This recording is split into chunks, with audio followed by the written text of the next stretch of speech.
नमस्कार, आप सभी का हमारे YouTube चैनल में हार्दिक स्वागत है। और एलियस के ऊपर जो हमने एक सीरीज शुरू की थी, उसी सीरीज का ये अगला वीडियो है। और इसके तहत जो हम पहला आत्मचिंतन पढ़ेंगे वो है, नाना प्रकार के विषयों में जिनसे सच्चा सुख कदापि मिलने वाला नहीं है, मन न लगाओ। दूसरों के मन में क्या है, इसे जानने की उलझन में मत पड़ो। तुम तो अपनी ही अंतरात्मा को देखो, उसे पहचानने का प्रयत्न करो। अपनी आत्मा को किस तरह लाभ पहुंचेगा, इसी का विचार करो। इसका ज्ञान न होने के कारण ही मनुष्य दुखी रहता है। आत्मा का उद्धार अविवेक, दुख तथा संशय को मन में स्थान न देने में ही है। भाग्यवश जो सुख प्राप्त हो जाता है उसे, तथा अनिवार्य रूप से जो दुख भोगना पड़े उसे भी समान रूप से ईश्वर का दिया हुआ वरदान समझकर विनय पूर्वक स्वीकार करो। तुम्हारे प्रति किए गए दूसरों के व्यवहारों से, चाहे वे अच्छे हों या बुरे, उन्हें स्वजन द्वारा किए गए समझकर प्रसन्न रहो। कोई तुम्हारा बुरा करे तो भी ये सोचकर उस पर दया ही करो कि उस मनुष्य को भले बुरे की पहचान नहीं है। जो अंधा पुरुष है उसे काले और सफेद रंग में अंतर कैसे दिख पड़ेगा? उस पर हम भला क्रोध कैसे कर सकते हैं? उस पर तो हमें दया ही आएगी। इसी प्रकार उन आदमियों को दया भाव से ही देखो जो भले और बुरे का अंतर नहीं समझते। मान लो कि तुम हजारों वर्ष जीवित रहते हो, फिर भी मरण अनिवार्य है। उसका दुख क्षणिक है। भूतकाल तो गया, उसके लिए तुम कुछ नहीं कर सकते। भविष्य भी तुम्हारे हाथ में नहीं है। जो कुछ है वो वर्तमान में ही है। इसीलिए दीर्घायु और अल्पायु में कोई विशेष भेद नहीं।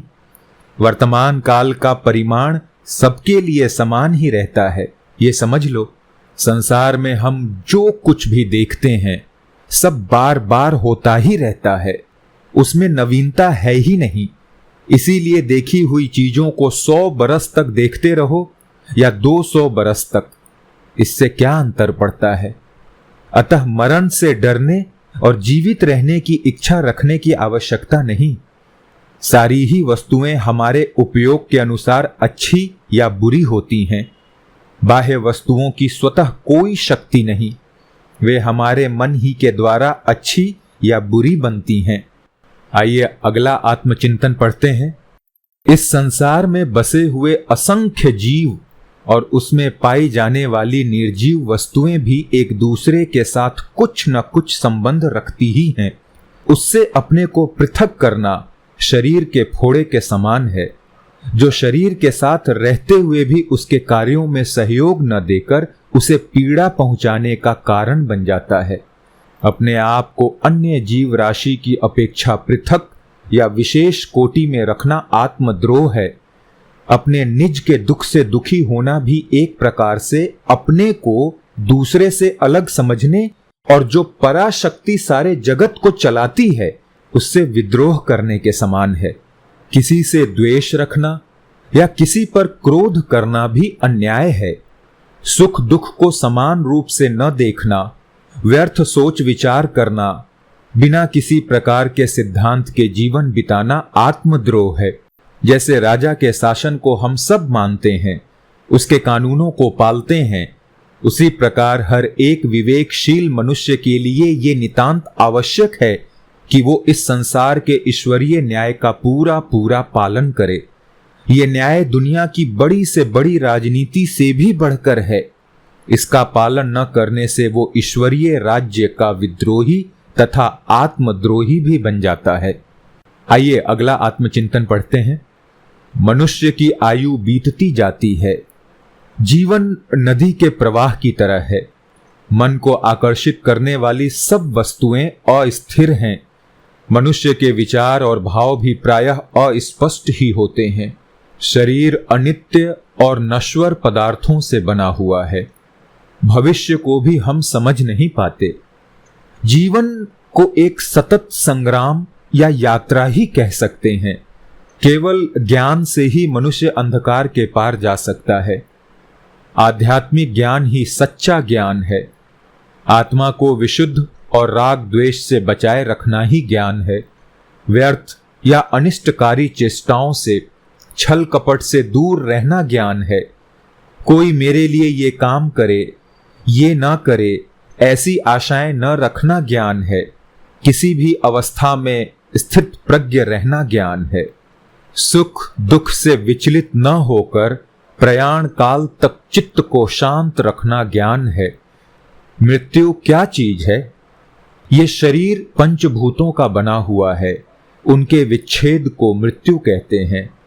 पंचभूतों का ऐक्य, परिवर्तन और ह्रास स्वाभाविक और अपरिहार्य है, उससे कोई हानि नहीं हो सकती। अपने कर्तव्यों को मत टालो, आत्मशुद्धि के प्रयत्नों में विलंब मत करो। दिन एक एक कर बीतते जा रहे हैं, शेष जो दिन रह गए हैं उनमें तुम्हारी बुद्धि की क्या स्थिति होगी कोई नहीं कह सकता। शारीरिक शक्ति, विषय वासनाएं आजीवन बनी रह सकती हैं, किंतु क्या पता कि विवेक और ज्ञान रहेगा या नहीं। वृद्धावस्था में बुद्धि पूरा काम नहीं देती। शरीर के रहते हुए भी मनुष्य की बुद्धि भ्रष्ट हो जाती है। इसलिए आध्यात्मिक ज्ञान की प्राप्ति के लिए प्रयत्न करने में विलंब मत करो। प्रकृति का सौंदर्य देखो और उसका अनुभव करो। त्रुटियां होते हुए भी उसका सौंदर्य उच्च कोटि का है। अच्छी तरह सिकी हुई रोटी में कुछ कुछ बारीक काले निशान अवश्य होंगे। पकी हुई वो तभी समझी जाएगी और खूबी भी उसकी उसी में है। खाने योग्य पका हुआ फल बाहर से खुरदुरा हो सकता है, पर इससे हम उसका तिरस्कार नहीं करते। धान की बालें भी झुकी हुई होती हैं। जानवरों के मुख और दांतों में भी सौंदर्य है। अलग अलग शायद वे सुंदर प्रतीत न हो, परंतु अपने अपने शरीर के साथ वे सुंदर ही लगते हैं। जो प्रकृति के सौंदर्य को पूरी तरह अनुभव करना जानता है, वो किसी भी वस्तु में कुरूपता नहीं देखता। शिल्पी के खोदे हुए जानवरों के रूपों को देखकर हम प्रसन्न हो जाते हैं। वास्तव में शेर, रीछ, कुत्ते और सूअर इत्यादि जानवरों के रूप में भी सौंदर्य होता है। जो प्राकृतिक सौंदर्य को समझता है, वो बूढ़े नर नारियों में भी सौंदर्य देखता है। वो युवावस्था के रूप की भी प्रशंसा निष्कलंक भाव से करता है। उसकी दृष्टि ही निर्मल होती है। ऐसे ज्ञानी को बहुत सी ऐसी चीजें समझ में आ जाती हैं जो दूसरे लोग नहीं समझ पाते। आइए अगला आत्मचिंतन पढ़ते हैं। तुम्हारी यात्रा समाप्त हुई, नाव से अब तुम उतरोगे। किनारे पर आ जाओ, घबराओ मत। परलोक भी ईश्वराधीन है, उस पर यदि तुम्हें श्रद्धा नहीं तो भी निश्चिंत रहो। कम से कम इस शरीर की चिंता से तो मुक्त हो जाओगे।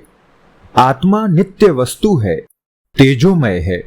शरीर सड़कर बिगड़ जाने वाला है, इसलिए इस तुच्छ शरीर के फंदों से आत्मा का छूट जाना अच्छा ही है।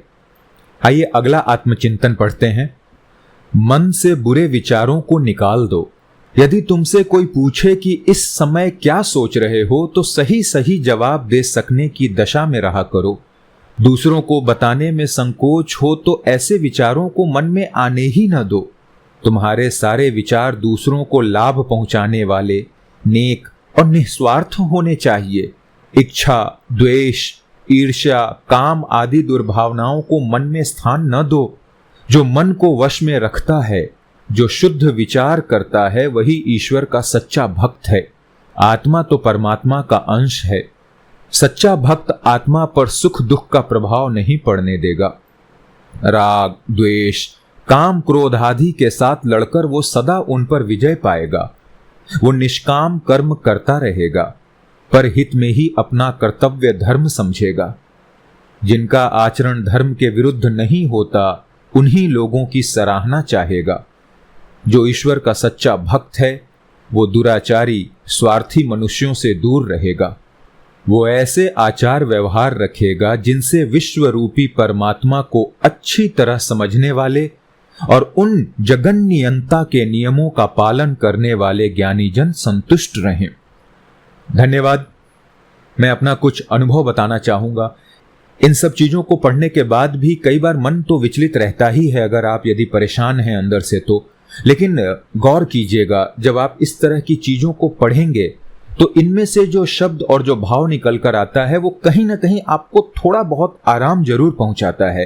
तो उस आराम की अवधि पहले हो सकता है सेकंड्स में होगी, फिर आपको आपकी वो समस्या, वो यादें, वो चीजें कष्ट देने लगती होंगी, पर वो जो समय, जो आराम मिलने का जो समय है वो धीरे धीरे बढ़ता जाएगा।